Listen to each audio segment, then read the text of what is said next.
बनाया और आज वो उनको ज्ञान का उपदेश देते हैं, धर्म कराते हैं। और संतों का तो काम ही है महाराज कि वो चाहें तो एक अज्ञानी को ज्ञानी बना दें, एक अधर्मी को धर्मात्मा बना दें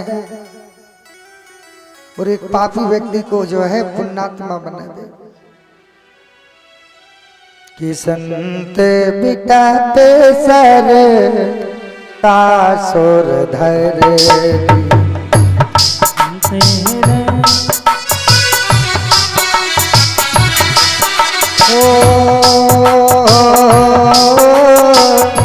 संत बिटा पे सर तासुर धरे निज निज है तो सबन की कर अरे तो सबन के करे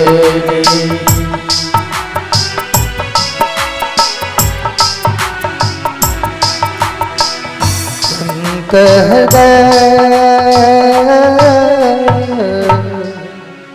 संतों का हृदय बड़ा कोमल होता, दूसरों का हित चाहने वाला। आज सनत कुमार के ज्ञान के माध्यम से जो है इनको जीवन में भक्ति रूपी वैराग्य प्राप्त हो गया। पृथु जी महाराज भगवान के भजन में लग गए। सुखदेव जी कहते राजा परीक्षित, इन्हीं के वंश में प्राचीन मरी नाम के 10 पुत्रों का जन्म हुआ और नारद जी ने जाकर के इन सब के लिए वैराग्य मार्ग का उपदेश दिया। प्राचीन मरी बोले ऐसा उपदेश दीजिए जिससे मैं कर्मों से आसक्ति से मुक्त हो जाऊं और जिसको नारद मिल जाए ना उसको नारायण मिलना ही मिलना है। बोलो जय जय श्री राधे श्याम। नारद जैसा गुरु। नारद बोले राजन, तुमने शिकार खेलते समय हजारों जीवों का मारा, तुम भी मरोगे तो वो हजारों जीव तुम्हारे लिए भी मर।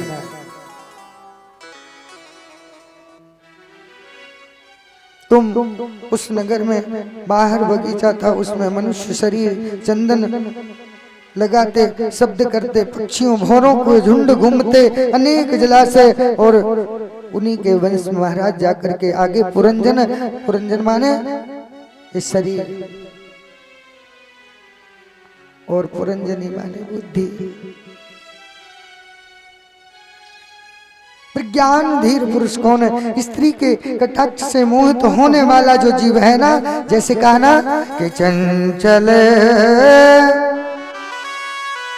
स्त्री के नैन छुपे नहीं और भानु छुपे नहीं, बादल छाए सूर्य छिपे अदली बदली, वो चंद छिपे दिन अमाम से आए, पानी की बूंद पतंग छुपे नहीं, मीन छिपे एक छाजल पाए।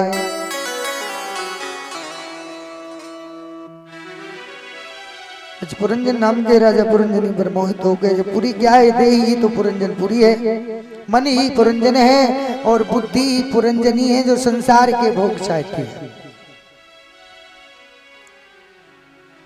पुरंजन को पुरंजनी मिल गई, घर परिवार को राज्य को छोड़ करके वन में बास झोपड़ी में करने लगा और एक उल्टा स्त्री का संग किया। जीवों की हिंसा करता, मदरा का पान करता। एक दिन की बात की पुरंजनी छोड़ करके चली गई। अब तो रोते रोते बिलखते हुए हाय पुरंजनी रोते रोते, और अंत समय में पुरंजन ने अपने प्राणों का त्याग कर दिया। दूसरे जन्म में वो पुरंजन स्त्री बन गई। अंतो मति सुगति।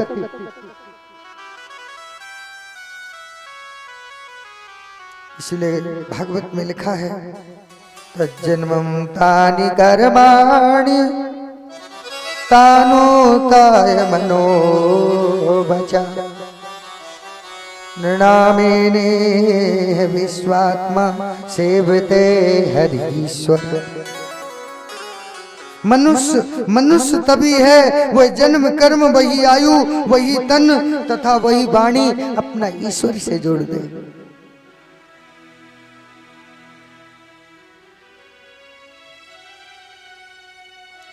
इसे हमारे भागवत के इस आयोजन में सभी भक्तों के द्वारा सहयोग है और जो भी ग्रामवासियों ने अभी सहयोग नहीं किया,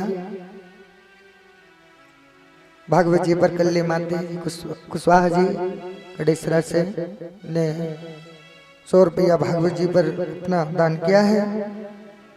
कहते कर्म प्रधान विश्व करे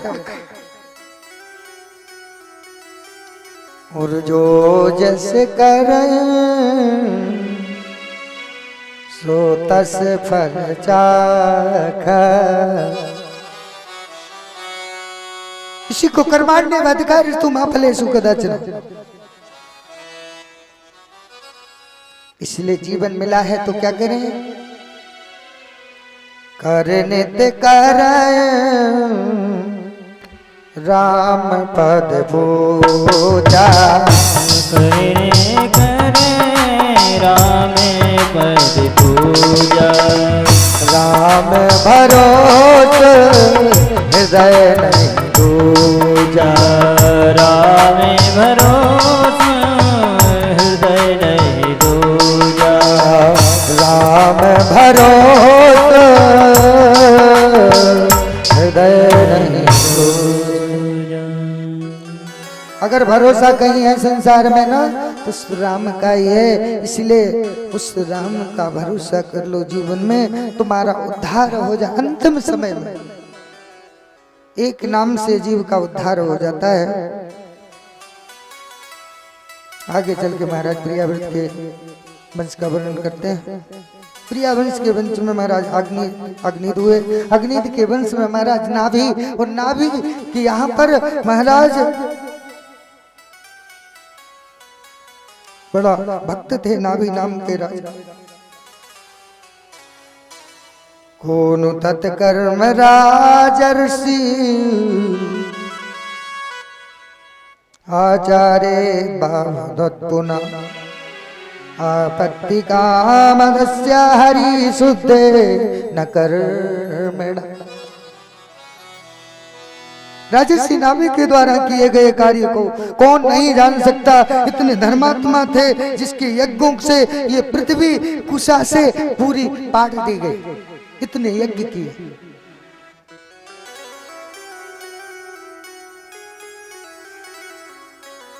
पंडित लोग बोले प्रभु राजर्षि नाभि आप जैसा पुत्र चाहते हैं, बताइए भगवान जैसा कोई दूसरा हो ही नहीं सकता, है ही नहीं, भगवान ही भगवान है। तपस्या की, यज्ञ किए, भगवान प्रसन्न हो गए। कब मांगो वरदान। नाभि क्या मांग चाहते हो? कहा कि आपको पुत्र के रूप में चाहता हूं, आपको समान मुझे पुत्र मिल जाए। तुलसीदास जी लिख रहे हैं कि आप सरस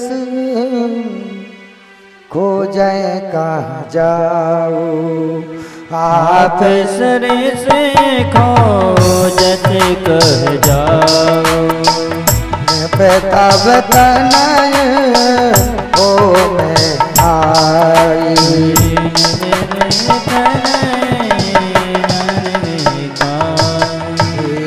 आप सरस खोजो आपके समान कहाँ जाऊं खोजने के लिए। तब दूसरे जन्म में आप राजा बन करके आओगे तो मैं तुम्हारा पुत्र बन करके आ जाऊंगा। सुखदेव जी कहते हैं राजा परीक्षित, इन्हीं के यहाँ पर एक पुत्र हुआ जिसका नाम हुआ ऋषभदेव। और ऋषभदेव जी के यहाँ पर महाराज अपने पुत्रों को उपदेश दिया करते थे कि अगर मृत्यु लोक में तुम्हें जन्म मिला है ना, तो भगवान की भक्ति करो। ये माया मोह आसक्ति तुम्हारे साथ में जाने वाली नहीं है। ऐसा कोई पिता नहीं होगा जो अपने पुत्रों के लिए सन्यासी बना दे या बैरागी बना दे। हर पुत्र कर्म की शिक्षा देता है, और ये पिता दे रहे हैं धर्म की शिक्षा। माता पिता बालक ही सिखावे, उधर भरे सो धर्म सिखावे। पेट कैसे भरेगा वो शिक्षा देते, नौकरी कैसे मिलेगी ये शिक्षा देते। मगर यहाँ पर ऋषभ देव जी धर्मात्मा है, वो अपने पुत्रों को देते हैं वैराग्य की उपदेश के तुम तो भगवान का भजन करो, वैराग्य मार्ग को स्वीकार करो। ऐसा उपदेश दे करके इन्हीं के जो सबसे बड़े पुत्र थे ऋषभदेव पुत्र, उनका नाम था भरत। भरत महाभागवतो यदा भगवता वनितम परिपालया। पिता के जब पृथ्वी पर पालन नियुक्त किया तो उनकी आज्ञा से विश्वरूप पुत्र पंचजनी से किया। उससे 5 पुत्र सुमिति, राष्ट्र, भीत, सुदर्शन, आवरण, धूम्रकेतु। इनका उद्देश्य था कर विधि कर्म करो विधि नाम, और मन राखो जहाँ कृपा निधान। ये मनुष्य भी अगर ऐसा कर्म करने लग जाए कि हाथों से कुछ भी करता रहे और मन को भगवान के चरणों में लगा दे तो उद्धार है। और हम उल्टा करना शुरू कर दे। शरीर से तो बैठे हैं भागवत में और चिंता कर रहे हैं घर की।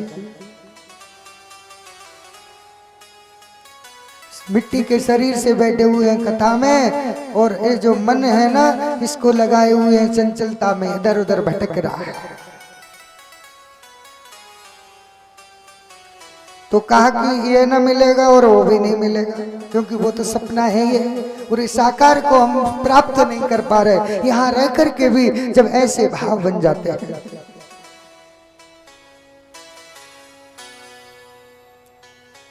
ये तो भरत बड़े ज्ञानी हुए।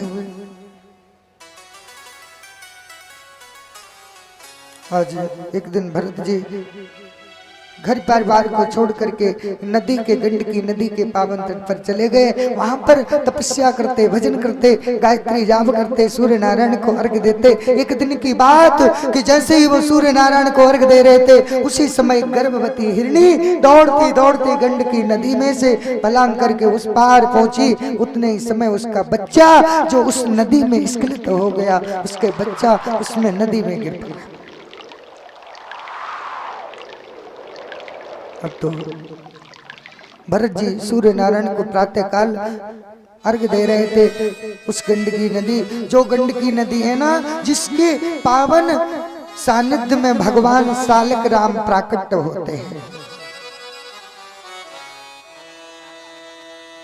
सालक राम गंडकी नदी से प्रकट होते हैं, और नर्मदेश्वर नर्मदा नदी से प्रकट हो। आज भरत जी ने उस बच्चे को देखा तो उनको दया आ गई।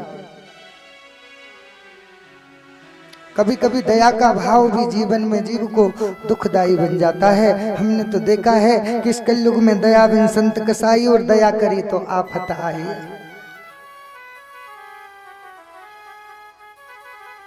कोई बात नहीं, शांति से पीछे ही बैठ जाइए, कोई जरूरी नहीं आगे बैठोगे तो भगवान मिल जाएंगे। हाँ, थोड़ा पीछे ही बैठिए तो अच्छा रहेगा आप लोग।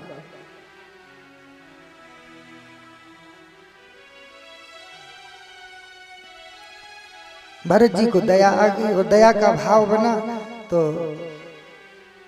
उस बच्चे को जल में से निकाला और उसका पालन करने लगे। उसको दूध पिलाने लगे गाय का, और उसको घास लाते हैं। पूजा पाठ संध्या बंदन सब कुछ छोड़ दे।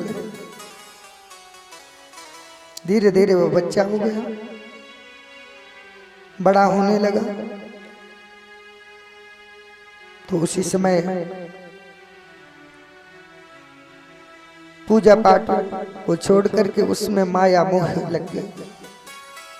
अब वो बच्चा चलने फिरने लगा, कूदने लगा, पूरे आश्रम में झोपड़ी में चलता फिरता था। जैसे हम लोगों के यहाँ पे छिरियां घूमती है ना घर घर में, जहाँ भोजन करते वहां भी जाती, बनते वहां भी जाते छिरियां। ऐसे ही उनके यहाँ पर एक हिरण का बच्चा था ना, मृग, वो जो है राजा जहाँ पूजन करते थे वहां भी जाता था, जहाँ रहते थे सोते थे सब जगह वो जाया करता था। हम लोगों की चिड़ियां जाती है कि नहीं सब जगह, अगर दरवाजा खुला मिल जाए तो ऐसी राजा का जो मृगा था ना, वो भी पूरे कुटिया में भ्रमण करता था। और राजा जब बैठते थे ना थोड़ी देर के लिए, तो वो आकर के सिर से घिसता था पीठ में, राजा को बड़ा सुख मिलता था। अब तो एक दिन की बात के वो मृगा धीरे धीरे बड़ा हुआ, झुंडों को देखा तो छोड़ करके राजा को और चल दिया। अब तो राजा दुखी हो गया, हाय मेरा मृग, हाय मेरा मृग। ऐसा करते करते और प्राणों का परित्याग कर देते हैं। दूसरे जन्म में वो जो मृग की स्मृति में मरे ना, तो दूसरे जन्म में वो भी मृग बन गए। कि अंत समय में रह गयो ओ मृग शावक को ध्यान, पुनर्जन्म में मृग भयो तो राजा मोहे निधान। दूसरे जन्म में वो महाराज मृग बन गए। अब तो बताओ, अच्छे कच्चे राजा थे, मगर दूसरे जन्म में उनकी माया का कारण उनके लिए ये पशु योनियों को प्राप्त करा दिया। एक दिन एक व्याधा आया और व्याधा आकर के बीन बजाते बजाते, और जब मुग्ध हो गए, नृत्य करने लगा मृग, तो परास्त होकर के बैठ गया। इतने में व्याधा आया, बाण से उस मृग का भेदन किया और दूसरे जन्म में वो पुनः जो है महाराज एक ब्राह्मण कुल में जन्म लेकर के आ गया।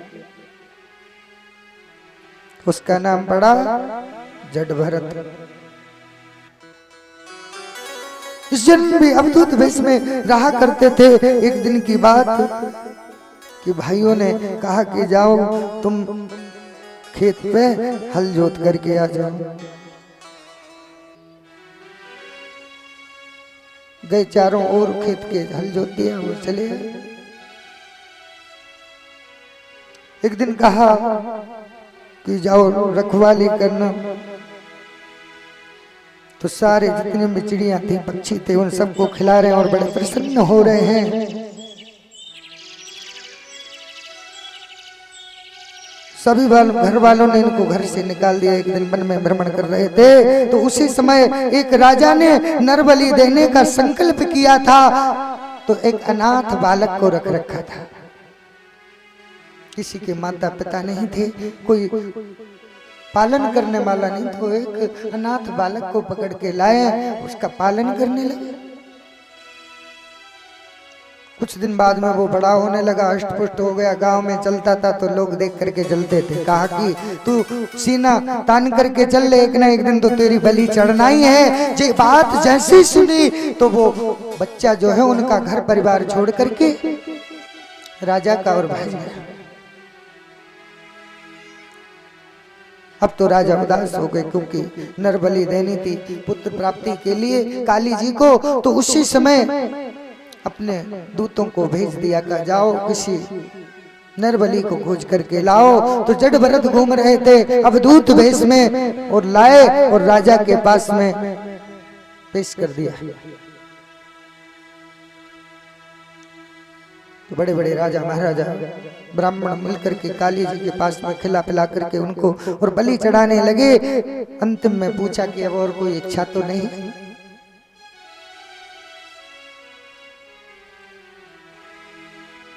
तो जो जट भरत जी की तो पहले भी इच्छा नहीं थी और बाद में भी इच्छा होगी क्या?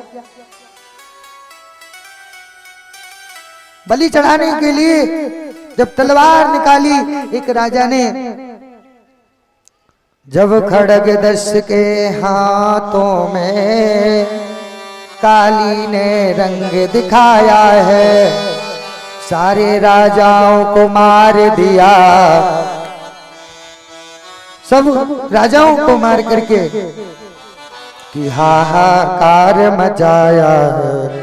राजा जितने भी अधर्मी थे, हिंसक थे, उन सब को काली ने मार दिया और जट भरत बचे।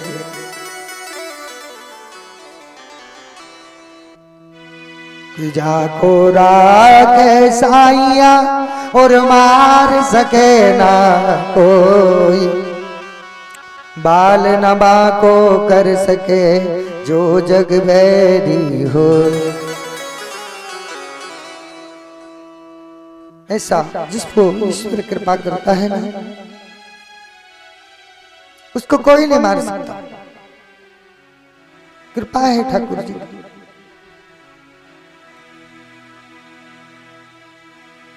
कि श्याम हमारे दिल से पूछो और कितना तुमको याद किया, याद में तेरी मुरली बाल जीवन यूं ही।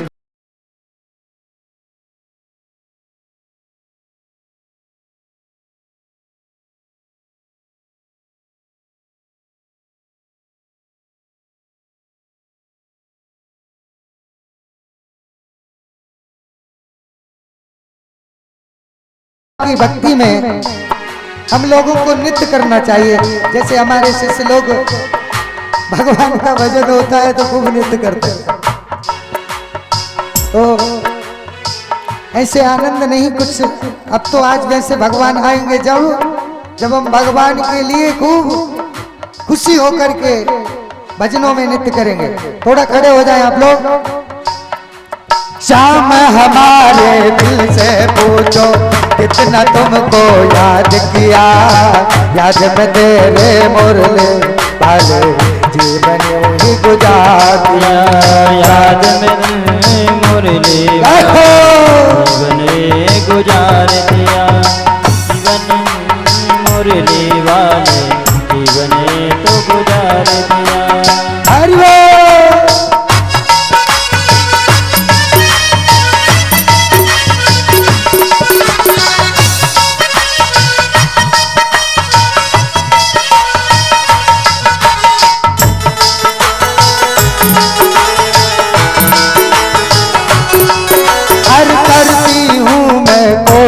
मोहन या कभी तुम आओ, हो सके तो तुम मन मोहन मेरे दिल से निकल आओ, हो सके तो तुम निकल जाओ। देखी तेरी भोली सूरत, देखी तेरी भोली सूरत, हम भी धोखा खा गए।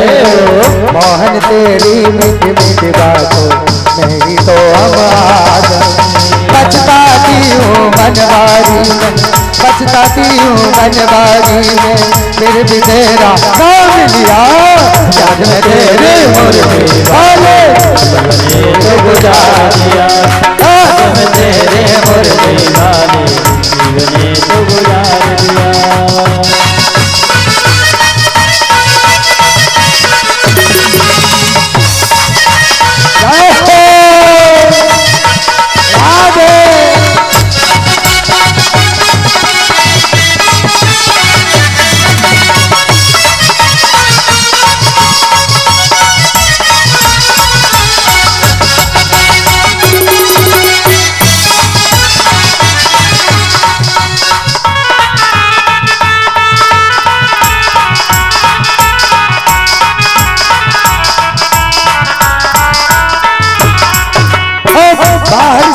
कुछ और हूँ मोहन, अंदर से कुछ और हो तुम, बाहर से कुछ और हो मोहन, अंदर से कुछ और हो तुम। ओ सीखा है बस दिल को चुराना, कैसे ही चित चोर हो तो, सीखा है बस दिल को चुराना, कैसे ही चित चोर हो तुम।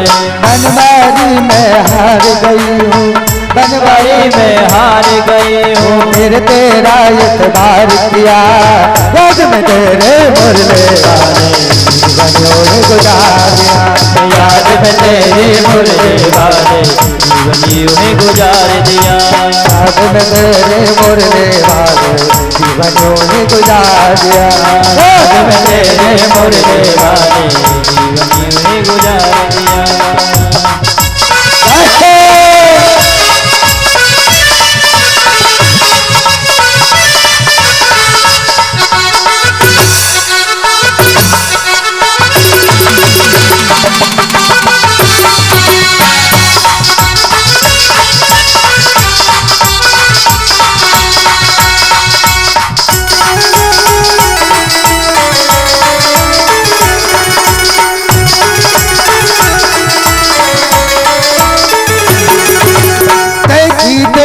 भोली सूरत हम भी धोखा खा गए, देखी तेरी भोली सूरत हम भी धोखा खा गए, देखी तेरी भोली सूरत हम भी धोखा खा गए, देखी तेरी भोली सूरत हम भी धोखा खा गए।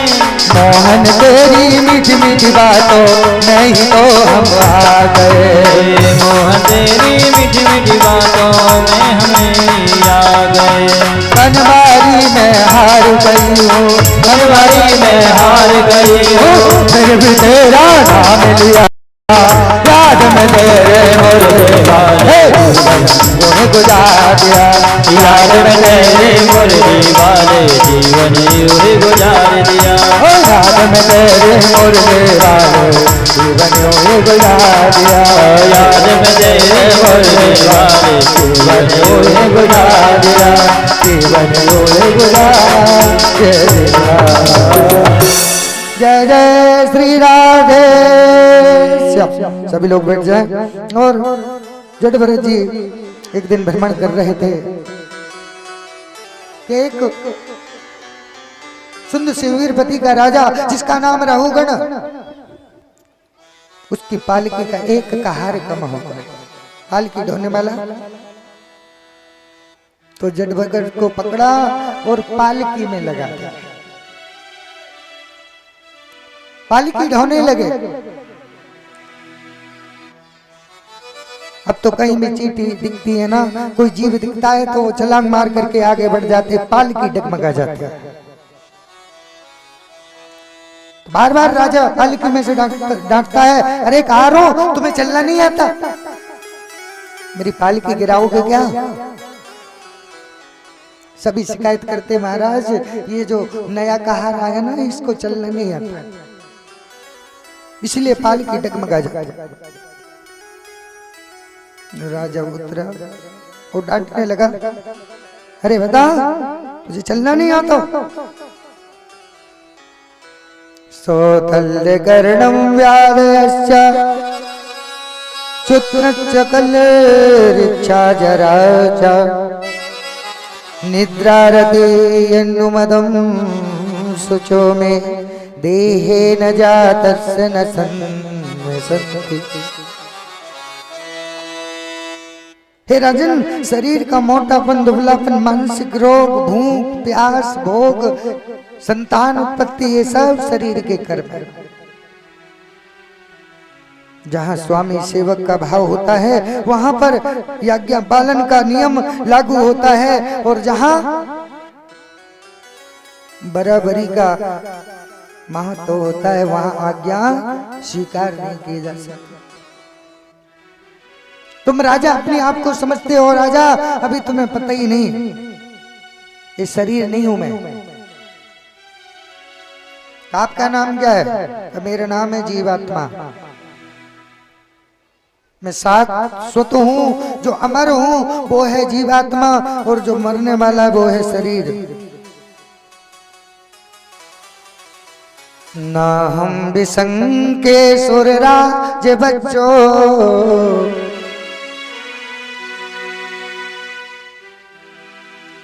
इस प्रकार से राजन को कहा, यज्ञस्य दंडस्य मृत्युपाशे।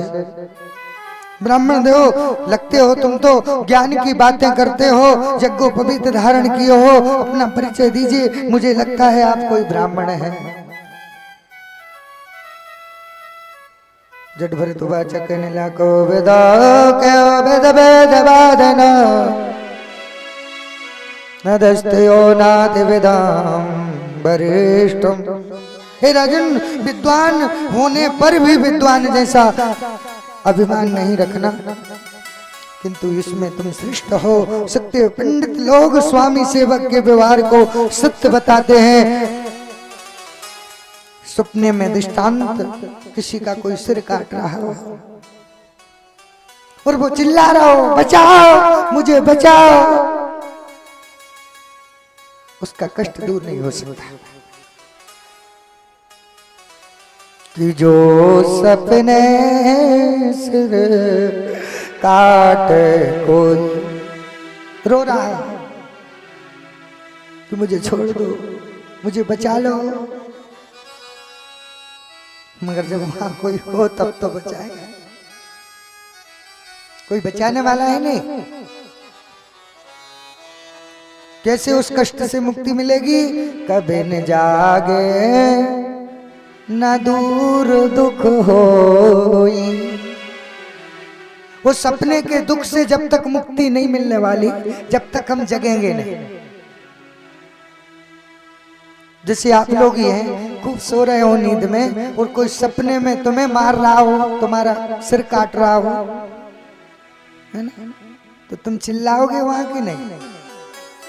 वो चिल्ला तो जरूर है, मगर वहां तो सब सोए हुए हैं। जैसे तुम सोए हो ना, वैसे ही सब सोए हैं। तुम्हारी सुन कौन रहा? अगर कोई जगह होता तो वो तुम्हारे पास में आता, क्या हुआ क्या हुआ, कौन मार रहा है, बचाने के लिए जाता। मगर महाराज वहां तो सोए हुए ही है सब, अब बचाए कौन? तो कब बचने का साधन केवल एक ही है कि दूसरे के जगने की इच्छा में ना रहो कि वो आके मुझे बचाएगा। खुद जग जाओ तो बच सकते हो।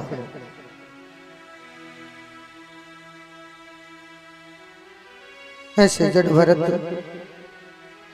सभी को प्रणाम करते हैं और सभी को कहते हैं, सब में सिया राम मैं सब जग जानी, और करो प्रणाम जोर जुग पानी। हे नमो शिशुभ्यो नमो आवटुभ्य, हे ब्राह्मणेभ्यो ववदूत लिंगम। इस भारत भूमि में 3 भरतों ने राज किया। एक भरत के, राम के भाई भरत, और एक जो महाराज ऋषभदेव जी के पुत्र भरत, और एक ब्राह्मण कुल में हुए जिनका नाम हुआ जड़ भरत। इसलिए इस भारत भूमि का पूर्व में नाम क्या था? इसका नाम था अजनाब देश। भारत भूमि में इन भरतों ने राज किया तो इसका नाम बढ़ गया भारत। भा माने सुंदर, रत माने प्राप्त करना। ये भारत भूमि है जहां पर देवता भी अवतार लेकर के आते हैं। नमो कराग विग्रह स्वरूपम तुच्छकृत विग्रहम। इस प्रकार से सबको प्रणाम करते हैं जड़ भरत जी कि प्रवणो सबहि धरणि धर शीशा। शास्त्र में कहते हैं कि प्रणाम जब कहलाता है जब आपका सिर पृथ्वी मर और चरणों में झुक जाए। आजकल हम लोग धीरे धीरे घुटनों तक तो पहुंच ही गए, धीरे धीरे पेट को छू करके प्रणाम होने लगेगा। और कुछ दिन बाद में ये स्थिति आएगी कि सिर को छू करके प्रणाम होने लगेगा। अभी तो खैर धीरे धीरे समय आ रहा है, कलयुग आएगा ना। कलयुग में ऐसी होना है प्रणाम करने की विधि है, मस्तक को चरणों में रख करके भूमि में धरनी धर शीशा, करो कृपाजन जान मुनीषा, कि कैसा कलिकाल आया, कैसी छाई मोह माया, और धर्म कर्म छोड़ सबने कर तब भुलाए, गुरु को प्रणाम नहीं और राम नाम लेते लाज, मंदिरों को ब्राह्मणों को ढोंग बतलाया है, और शीश पे न छोटी छोटी और खाना सी के डबल रोटी, वो चरणामृत छोड़ जाए कब की सुहाई है। अरे हिंदू धर्म और ये कर्म सिखा रखने में, तिलक लगाने में शर्म आती है, और गलत काम करने में कलयुग में शर्म नहीं आती।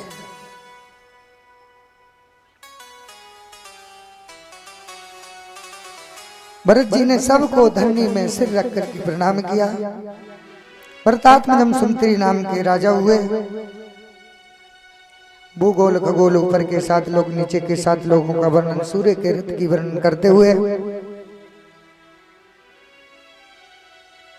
यथा कुलान चक्रेण ब्रह्मताम ब्रह्मता ततस्त्रण्यम पिपीलिकाम एव गतिरपि, पिपीलिका मार्ग का वर्णन किया।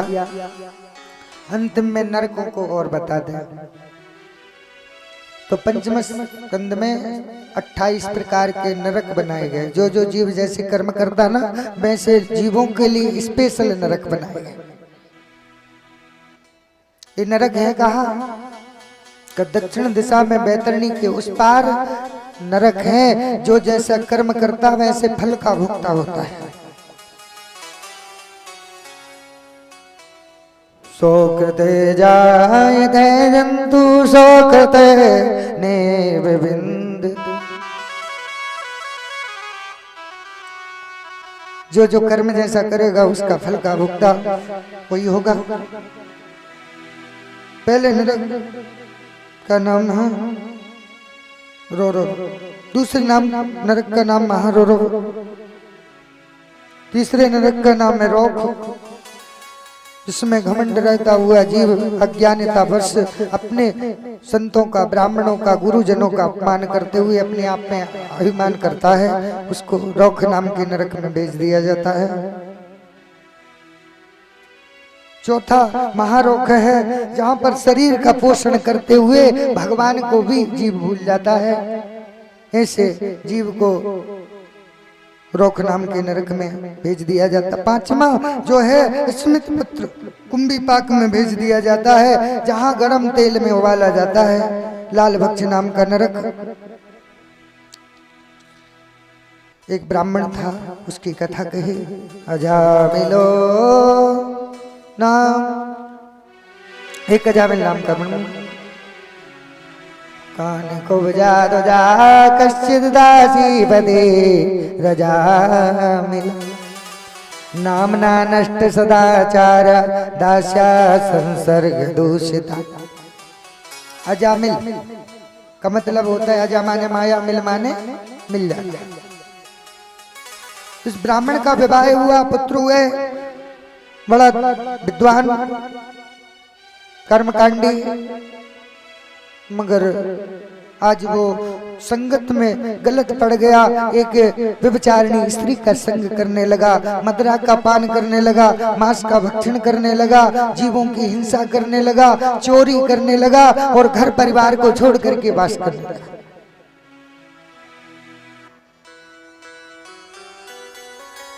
एक दिन की बात के संतों की मंडली भ्रमित होते होते अजामिल के गांव में पहुंची तो पूछा, महाराज यहाँ कोई रुकने का आश्रम है, स्थान है जो हम लोग संत रुक चुके हैं? कहा महाराज यहाँ पर एक अजामिल नाम का भक्त रहता है, उसके घर पे संतों की, ब्राह्मणों की सेवा होती है, जाओ वहां पर आप लोग रुक सकते हो। उसके पास ऊंचे हैं, तो वो तो नहीं मिला, मगर उसकी पत्नी थी। पत्नी ने कहा कि एक काम करो, हमारे यहाँ पर साधु ब्राह्मणों के लिए रुकने के लिए जगह नहीं है, क्योंकि मेरे पति बड़े क्रोधी हैं। अब तो कुछ दिन बाद में संतों ने खूब आग्रह किया पत्नी से। पत्नी को दया आ गई, कहा महाराज हम लोग मांसाहारी हैं, हमारे यहाँ पर तुम कैसे रहोगे?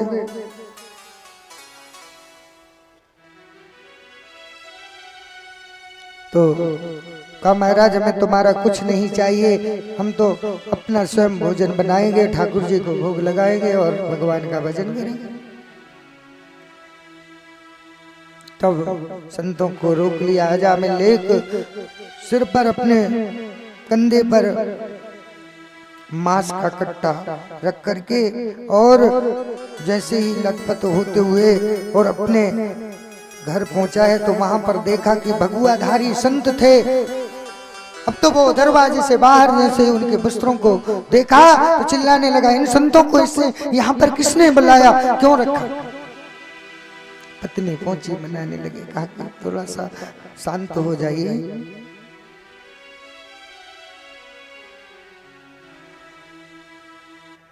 तो पत्नी तुरंत अपने पति को शांत किया और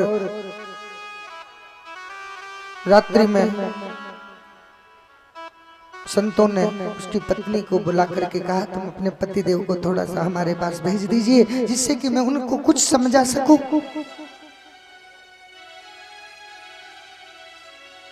तो जैसे ही अजामिल को बुलाया और पूछा कि एक काम करो, कहा मैं तुमसे कुछ मांगना चाहता हूं। कब मैं कुछ नहीं देता हूं संतों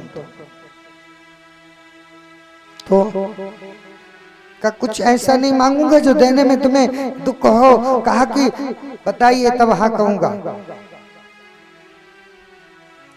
तो का तुम्हारे यहाँ संतान कितने हैं? का संतान मेरे यहाँ पर 10 संतान हो गए और का पत्नी के गर्भ में 11वां अभी गर्भ स्थित है।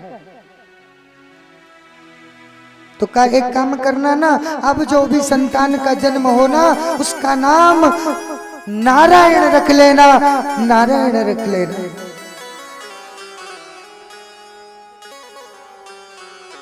कि नाम प्रभाव वेद सब भाखा।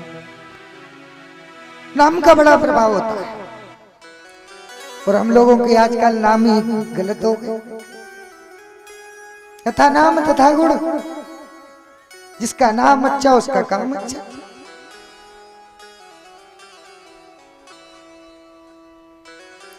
अजामिल कहने लगा ठीक है। अब तो पुत्र का जन्म हुआ और उसने उसका नाम संतों का दिया हुआ रख लिया नारायण। अब तो धीरे धीरे वो वृद्ध हो गया और सारे जितने भी बच्चे थे वो सब बड़े बड़े हो गए। कोई पिताजी की बात को सुनने को तैयार नहीं। आज वो छोटा बेटा था ना, वो ही सुनता था। नारायण मुझे पानी दे दो, नारायण मुझे भोजन दे दो, नारायण मेरे वस्त्र दे दो, नारायण मुझे उठा दीजिए। अनेक प्रकार के दिन भर नारायण नारायण का नाम लेता।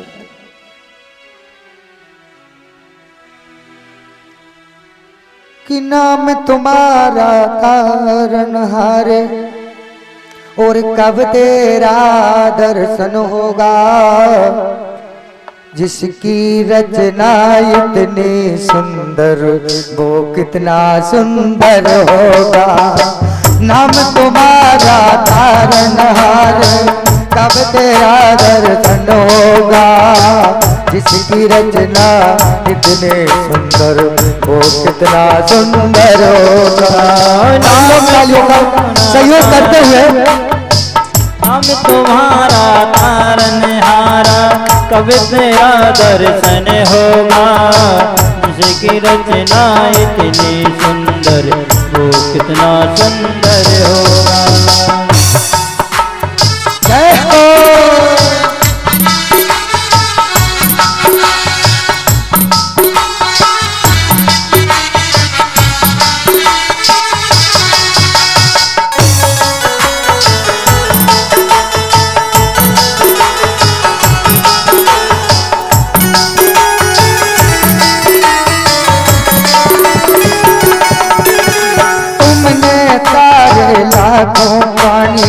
ये संतों की बानी है, तुमने तारे तारे लाखों प्राणी ये संतों की वाणी है। तेरी छवि पे मेरे भगवान ये दुनिया दीवानी है। तेरी छवि पे प्यारे भगवान ये दुनिया दीवानी। भाव से तेरी पूजा रचाऊं, भाव से तेरी पूजा रचाऊं, जीवन में मंगल होगा। जिसकी रचना इतनी सुंदर वो कितना सुंदर होगा। जिसकी रचना इतनी सुंदर वो कितना सुंदर होगा। ओ नाम तुम्हारा तारनहारे कब तेरा दर्शन होगा। जिसकी रचना इतने सुंदर वो कितना सुंदर होगा। जिसकी रचना इतनी सुंदर वो कितना सुंदर होगा। हो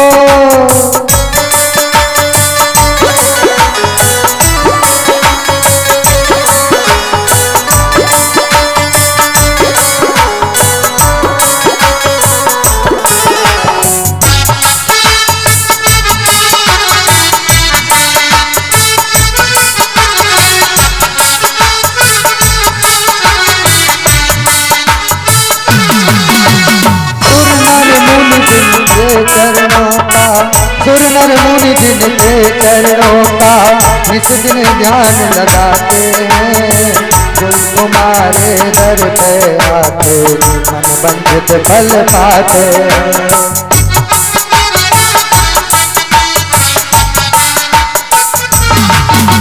सुर नर मुनि जन जिन चरणों का नित दिन ध्यान लगाते हैं। जो भी तुम्हारे दर पे आते मन बंधित फल पाते। जो भी तुम्हारे दर पर आते मन वांछित फल पाते। आत्मनिधि को पाने हेतु, आत्मनिधि को पाने हेतु चरणों में बंधन होगा। जिसकी रचना इतने सुंदर वो कितना सुंदर होगा। जिसकी रचना इतने सुंदर वो कितना सुंदर होगा। नाम तुम्हारा तारनहारे कब तेरा दर्शन होगा। जिसकी रचना इतने सुंदर वो कितना सुंदर होगा। जिसकी रचना इतनी सुंदर वो कितना सुंदर होगा।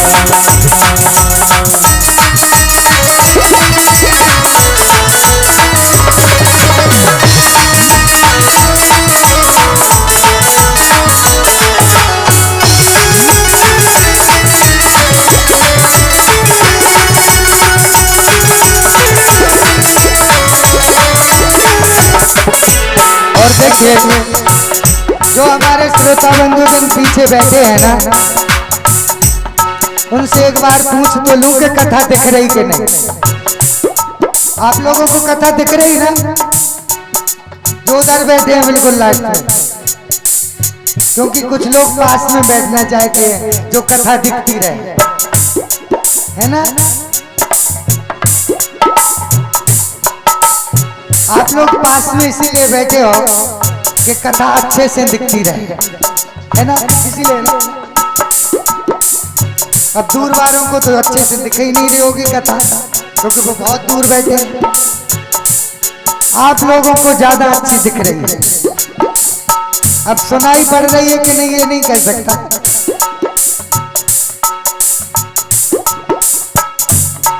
इसीलिए कहा जाता है ये जो कथा का टाइम है ना, बड़े ठंडे समय में है, मौसम में।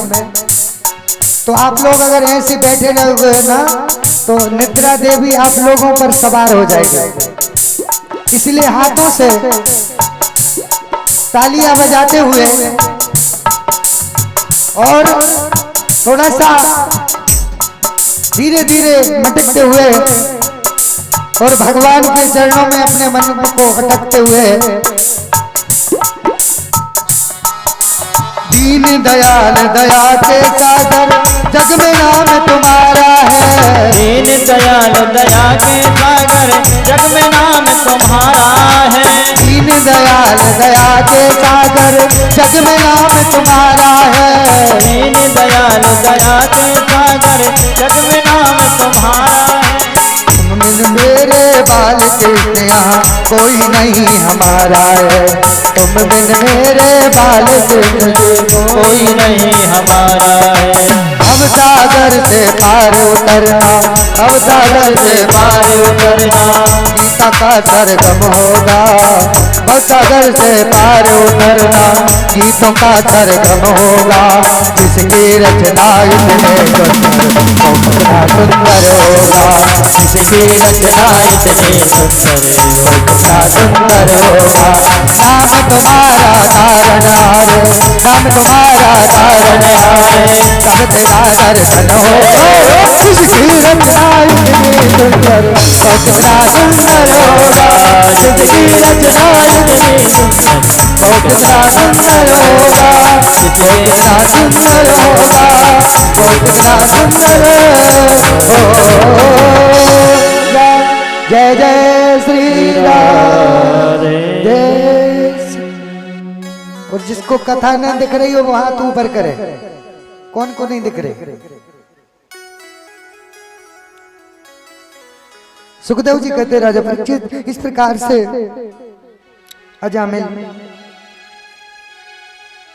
नारायण नारायण पुकारने लगा। जमदूत जब पीटने लगे ना तो केवल नारायण मुझे बचाओ, नारायण मुझे बचाओ। अब तो जमदूत 2 थे और विष्णु दूत 4 थे। जमदूत जब पीटते हैं ना तो क्या बोलना है क्या चिल्लाना है पता ही नहीं रहता। संसार का कोई प्राणी बचा भी नहीं सकता होता। अब तो नारायण को चिल्लाया नारायण नारायण करके कि यमदूतों की यातना से भगवान ने सुन लिया नारायण ने। और संकेत्यम परिहास्यम स्तवन बंधन में बचा। अरे संकेत से परिहास से आलस्य से कैसे भी भगवान का नाम लिया जाए तो भी कल्याण करता है।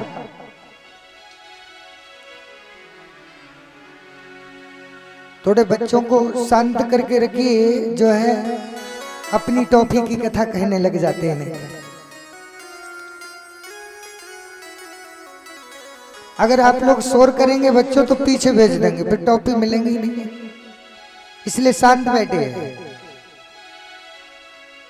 जय जय श्री राधे। विष्णु दूत आए यमदूतों को पीट पीट करके और मार के भगा दिया। यमदूत के पास दौड़े दौड़े गए। कहा महाराज कैसा विधान है आपका, मुझे कहीं भी भेज दे तो बड़ी मार लगी, वहां पे बहुत पिटाई हुई। कहा कौन ने मारा? कहा बढ़िया सुंदर सुंदर 4 पुरुष थे, उनने तो इतना मारा कि हमें उस अजामिल को छोड़ करके भगना पड़ा।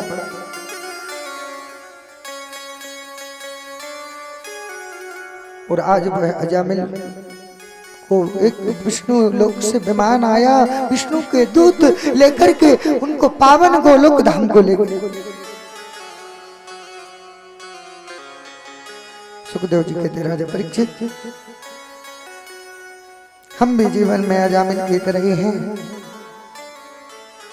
कि यहाँ आते हैं हरि भजन को ओटन लगे कपास, भगवान के भजन को आश्रय लेकर मृत्यु लोक में आते हैं और माया में भूल जाते हैं। षष्ठ स्कंद में वृत्रासुर की कथा आई। एक वृत्रासुर बहुत बड़ा राक्षस था। एक समय गुरुदेव बृहस्पति जी अपने विष्णु लोक से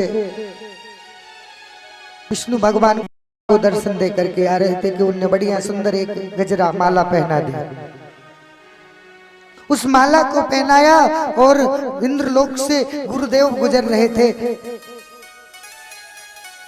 और इंद्रलोक से आते आते जैसे ही मार्ग में इंद्र जी मिले तो उनके गले में अपने गले की माला उतार के पहना दी कि शिष्य तो अपना ही है, उसको आशीर्वाद में माला प्रसाद देते।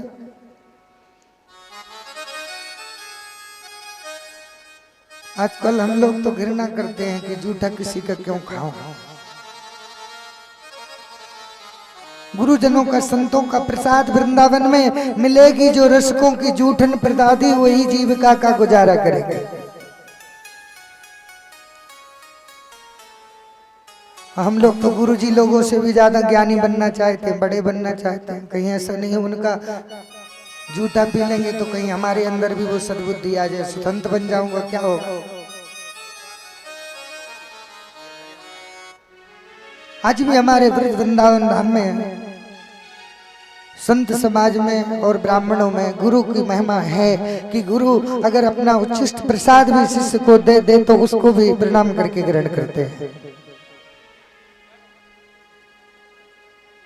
मगर अन्य क्षेत्रों में तो उसकी महिमा ही नहीं जानते लोग, क्योंकि जैसा करते संग वैसे चढ़ता रंग।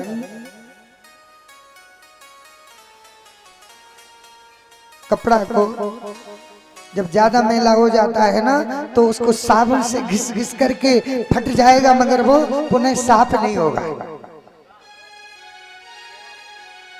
कितनी साबुन घिसोगे, अपना साबुन खत्म कर दोगे। साबुन भी खत्म हो रही और कपड़ा भी खत्म होने जा रहा है, इसलिए फिर सोचते हैं कि साबुन भी बची रहे और कपड़ा भी बचा रहे, जैसा गंदा अंधा है उसको रहने दो, क्योंकि इतना मेहनत करने से मतलब है क्या। अरे इस कपड़े में जितनी मेहनत करेंगे उतने में नया ले लेंगे।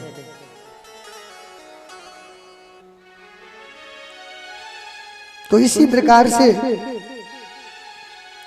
वृत्रासुर की कथा कहते हैं कि इंद्र को अभिमान था, गुरुदेव की माला उतारी और हाथी के गले में डाल दी और हाथी ने पैर के नीचे कुचल के तोड़ दी। गुरु रुष्ट हो गए। अब तो देवताओं का पुरोहित कर्म बृहस्पति ने छोड़ दिया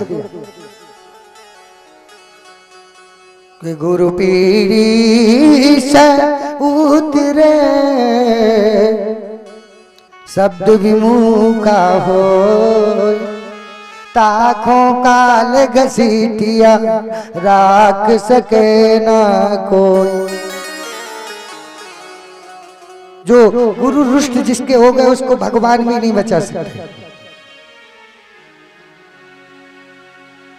बृहस्पति जी ने पुरोहित कर्म, जो देवता थे वो श्रीविहीन हो गए, दैत्य बलवान हो गए। अब तो बलि जो देवताओं पे चढ़ाई करके वो सारा साम्राज्य देवताओं का छीन लिया।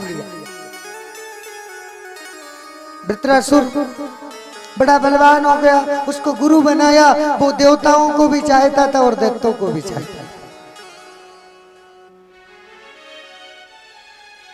उसके बाद में उस वृत्रासुर को मारने वाला भी कोई नहीं था।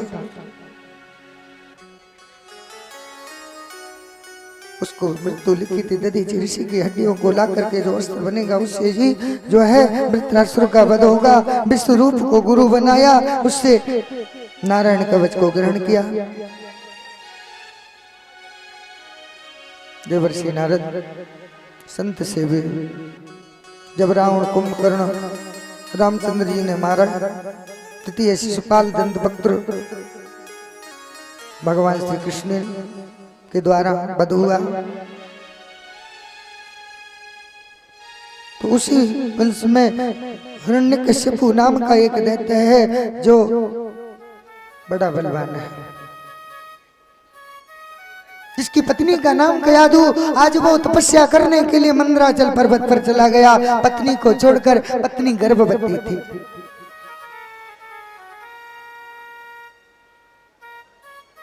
इंद्र को पता चला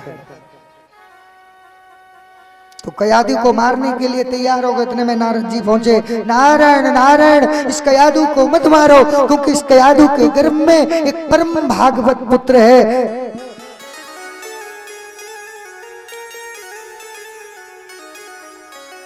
जैसे ये वन में तपस्या करता रहा, यहाँ कयाधु के यहाँ पर प्रहलाद जी का जन्म हो गया। आकर के देखा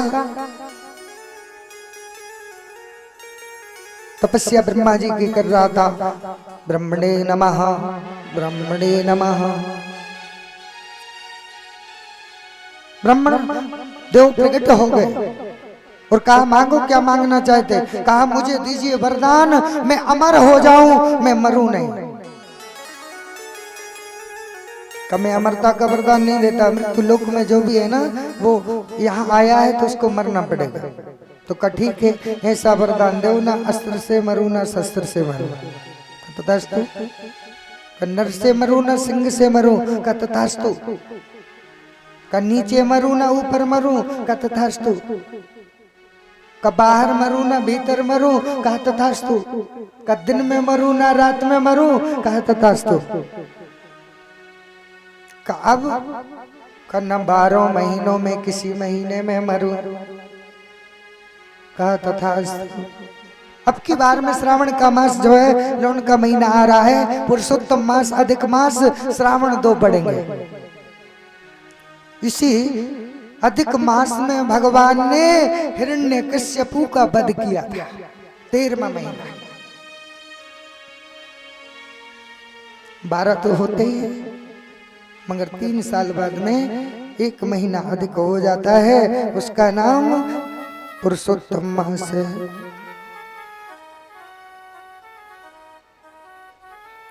आज हिरण्यकश्यपु आ गया और अपने पुत्र को देखा तो संडा मर्ग के विद्यालय में एडमिशन करा दिया। अब तो दैत्यों के विद्यालय में पढ़ने लगा। कुछ दिन हो गए तो वहां से अपने सेवकों को भेजा, का देख करके आओ मेरा पहला अभी तक क्या क्या पढ़ा। तो देखा सभी बालकों को पढ़ा रहा था, विष्णु का भजन करो, कीर्तन करो, भगवान का नाम लो। तो संडा मर्ग जो थे ना वहां के अध्यापक, उनने जाकर के शिकायत नहीं की, तुम्हारा पहला दे पढ़ने वाला नहीं है। कहा तो फिर क्या है? कहा ये तो पढ़ाने वाला है। सारे हमारे जितने भी यहाँ के बच्चे हैं, बालक है ना, उन सब को पढ़ाता है।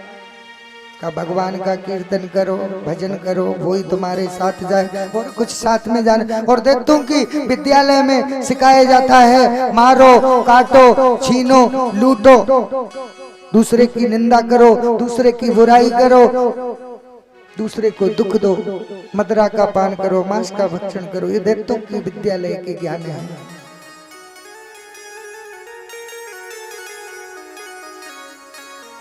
आज रास्ते में पहुंचते ही वहां से संडा मर्ग को संदेशा भेजा, कहा जाओ दोनों हमारे पुत्र को लेकर के आओ। पुत्र को गोद में बैठा करके और पूछने लगा, हिरण्यकश्यपु बता आज तक तूने क्या पढ़ा, क्या सीखा? तो कहा कि मैंने पिताजी 9 बातें सीख पाई अभी तक। का कौन कौन सी? श्रवणम कीर्तनम विष्णु स्मरणम पाद सेवनम अर्चनम वंदनम दास्यम साख्यम आत्मनिवेदनम। पहले श्रवण करना, फिर कीर्तन करना, विष्णु का स्मरण करना, उनके पादों का सेवा करना, चरणों का सेवा करना, उनकी कथा सुने, उनको आत्मसमर्पण कर दे। ऐसे 9 प्रकार की बातों को सीख। अब तो क्रोधित हो उसका।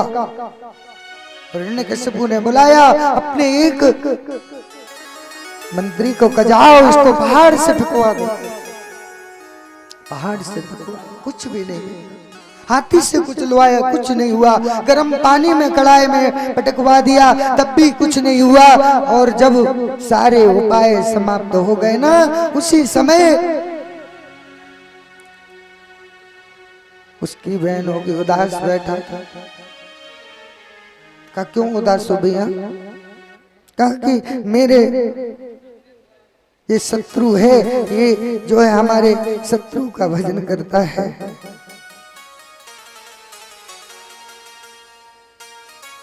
तो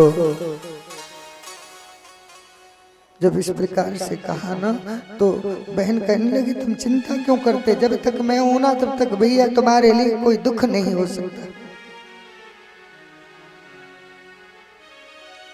तो कब बहन बताओ क्या करूं। कब मेरे पास में एक ऐसी चादर है ना जिसको ओढ़ लो तो ना अग्नि जला सकती है, ना हवा उड़ा सकती है, ना पानी गला सकता है। वो चादर मेरे पास है। मैं कोशिश करती हूँ इस प्रहलाद को अग्नि में लेके बैठ जाऊंगी, प्रहलाद जल जाएंगे और मैं बच जाऊंगी। सुखदेव सुखदेव जी कहते राजा परीक्षित इस प्रकार से प्रहलाद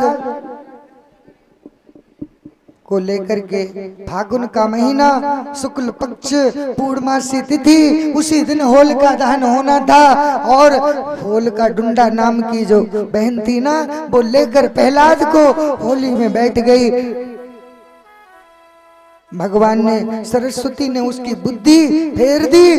अब तो प्रहलाद उड़ गया, उड़ लिया और होलिका का चादर प्रहलाद जी को उड़ गए। अग्नि लगाई, होलिका जल गई, प्रहलाद बच गए। बोले प्रहलाद जी महाराज की।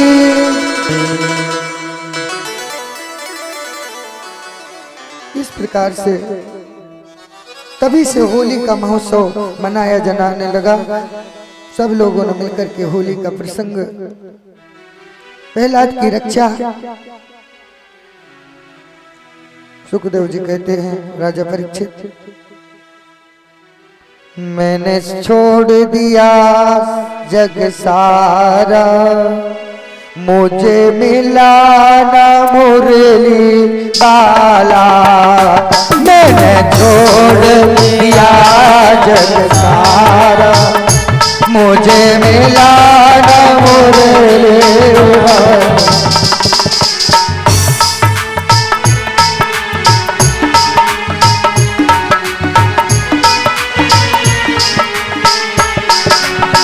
मथुरा में ढूंढा और गोकुल में ढूंढा, मथुरा में ढूंढा, गोकुल में ढूंढा, वृंदावन ढूंढा, ओ वृंदावन ढूंढा, वृंदावन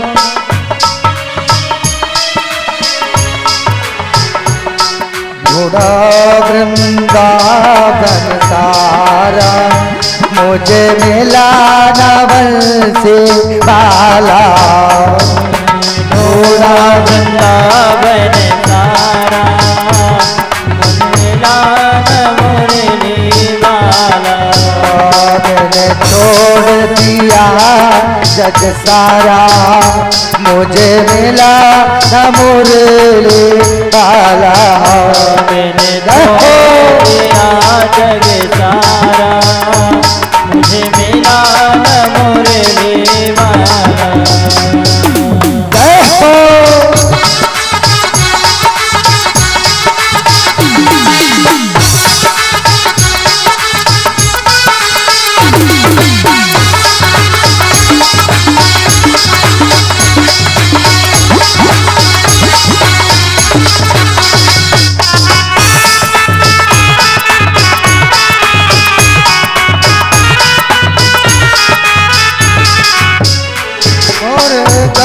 में ढूंढा और ग्वालों में ढूंढा, में ढूंढा और ग्वालों में ढूंढा, गऊ में ढूंढा और ग्वालों में ढूंढा, गऊ में ढूंढा और ग्वालों में ढूंढा।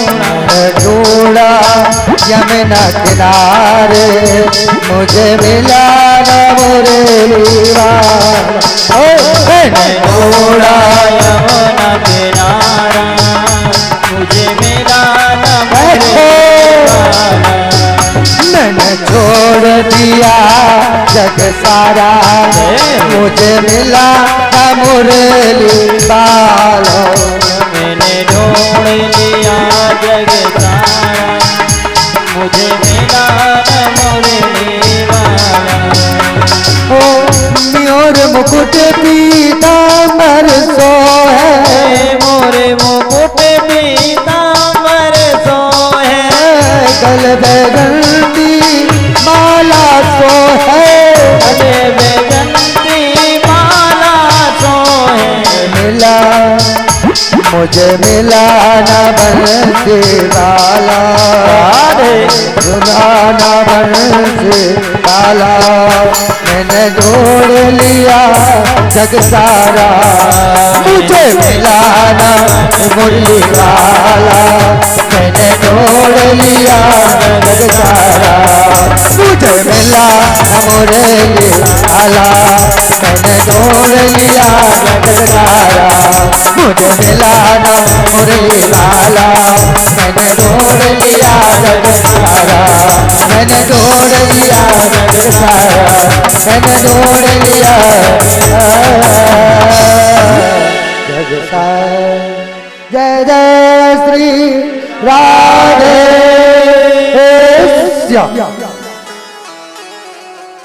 प्रहलाद जी बच गए।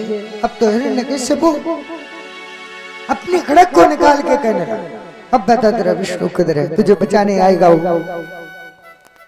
कहाँ है तेरा विष्णु? सर्वम विष्णुमयम जगत, मेरा विष्णु सर्वत्र जगत में व्याप्त है। पिताजी आपकी इच्छा कहाँ पर है कि विष्णु कहाँ होना चाहिए?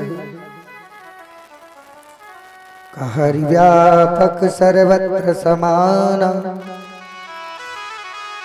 प्रेम ते प्रगट होए में जान। वो सर्वत्र व्याप्त है, मगर जब तक प्रेम नहीं होगा तब तक वो हरि प्रगट होने वाला नहीं है।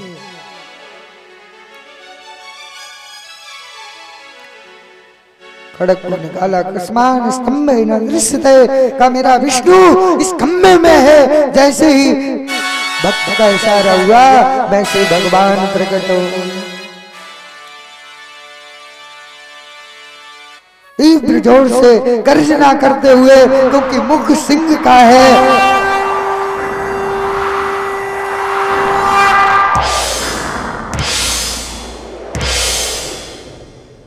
अब तो हिरण्यकश्यपु को देखते हुए लाल लाल नेत्र गरजते हुए और शरीर एकदम तेज गरम अग्नि के समान। प्रहलाद जी शांत खड़े हुए। हिरण्यकश्यपु युद्ध करने लगा भगवान से। युद्ध करते करते 27 दिन तक घमासान युद्ध हुआ। कभी आंधी चलती है, कभी धूल उड़ती है, कभी गदे से प्रहार करते हैं तो कभी बाणों से प्रहार करते हैं। हिरण्यकश्यप अनेक प्रकार की माया कर रहे भगवान उसके सारे अस्त्र शस्त्रों को नष्ट करते जा रहे हैं। संध्या काल का समय था, न दिन था न रात थी, न बाहर थे न भीतर, बीच दरवाजे पे देली पे थे, न नीचे न ऊपर थे, गोद में थे।